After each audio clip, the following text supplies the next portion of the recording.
First method is to check the program files folder. One way to check for the JDK is to look for it in the program files folder on your system. Okay, now let me go to the program files folder. To get there, you click on C drive, double click, and then here you are presented with 2 program files folders. The second one, which I'm highlighting now, is for the Windows 32-bit system. And the first one, which I'm highlighting now, is for the Windows 64-bit system. Now, since this tutorial is only for Windows 64-bit PCs, therefore, I'll be clicking on the first one. I'll be double-clicking.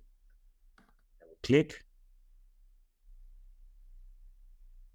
Now, for the default installation, the JDK is usually located in the program files/Java folder, which would be this folder. This is the Java folder, which is under the program files folder.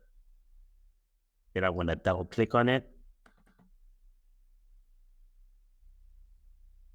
Now in the Java folder, if you see a folder with a name like JDK1.8.0 underscore and then some numbers, then the JDK is installed on your system. As you can see here, I've highlighted the JDK folder, which shows that Java is installed on the system.